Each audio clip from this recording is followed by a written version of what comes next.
Hey, how's it going? Today I'm farming, so I figured I would share a little bit of that with you guys. I'm going to show you what I have going on right now. I have some corn. We're going to go over here to the first row. I have some corn that I started from seed and a couple zucchini plants. I got these in the ground last week. As you can see right over here, this is my back row. There's all the corn, zucchini. Today I'm planting tomatoes. So right here, my slicers, we have, let's see, we have an Italian heirloom, pink boar, which is going to be pink with some darker stripes. I'm super excited. It's going to be so colorful. Green zebra, and then also a beefsteak. Fat and juicy and delicious. So what I'm going to share with you is the process for getting your tomato in the ground, just in case you're not experienced. It's not too difficult. You want to make sure. So when I went pick up my order last week, I was informed by one of the farmers. I got my tomato plants. Contra Costa County, their university has a master gardeners program, and so that's where I order my tomato plants from. And I was given some really helpful tips, so I'm going to share those with you right now. Let me set this up. Hang on just a minute. Yeah, dropped my phone in the hole. Whoops. All right, hopefully you can see. It looks like it. So this right here is the San Marzano. It is a paste, tomato paste plant, similar to Roma and stuff like that.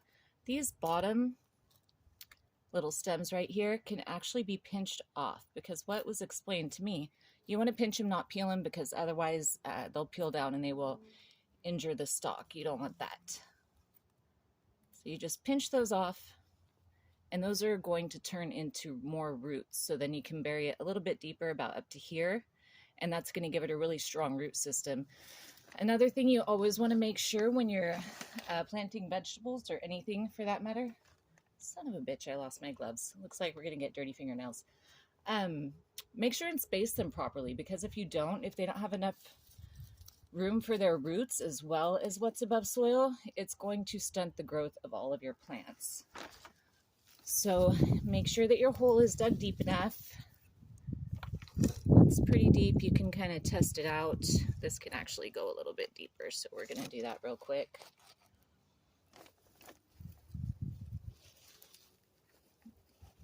Then you're going to want to backfill. Oh, one thing to know about the roots of your veggies is, for the most part, what you see above ground is very similar to the root structure underneath the ground. So if you want bigger plants, give them more room to grow. That's what's necessary to get big, hardy, healthy plants and lots of fruit. So you get your hole dug, all good to go. You want to backfill it a little bit with some good soil. I love to use the Happy Hippie organic soil, the potting soil. The plants seem to love it. So we have those stems pinched off. Just backfill the hole a little bit, just like that.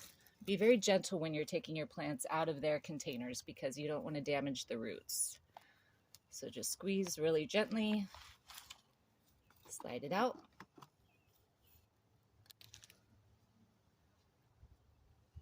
And then we're going to just place that right down in there. See? Prop it up a little bit.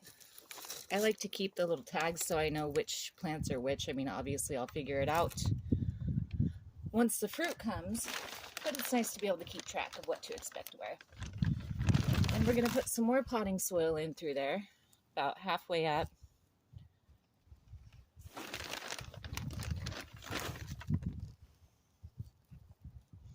Can use some of the natural dirt that's around it. I don't know a whole lot about soil. My last garden, I had clay dirt, and that was a little difficult. It's very rich in minerals, which is fantastic, but it's very hard to get enough moisture in, and once you do, you never know when it's dried out, because then it holds on to that moisture. So it's a bit of a challenge for sure. This soil is a little more, drains a little bit better, so should work out pretty well. There's also more acid or alkaline soils. I know blueberries need acid soil. That's about as far as my knowledge goes in that aspect. So now that we have the hole most of the way, well, a little over halfway full, Gonna take some organic fertilizer, right? Just a little bit. You don't want too much. And you don't want to get it directly on the roots because it can burn the roots from the nitrogen. Just sprinkle that in there. And then we're going to fill the hole the rest of the way up.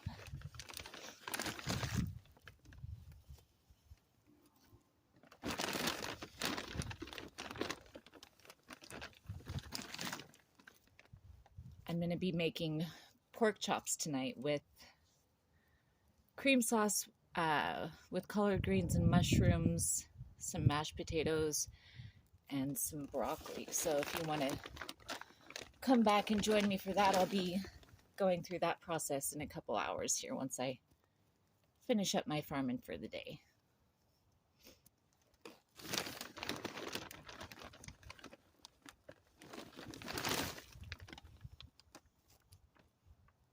Almost there.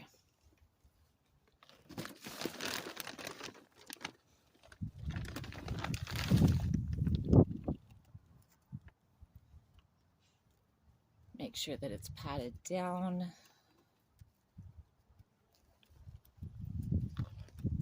And I like to make like a little moat type of thing around the plant so that then, you know, all the water doesn't just run away from it. It kind of holds it in place a little bit. So we have that in there. Just use your fingers.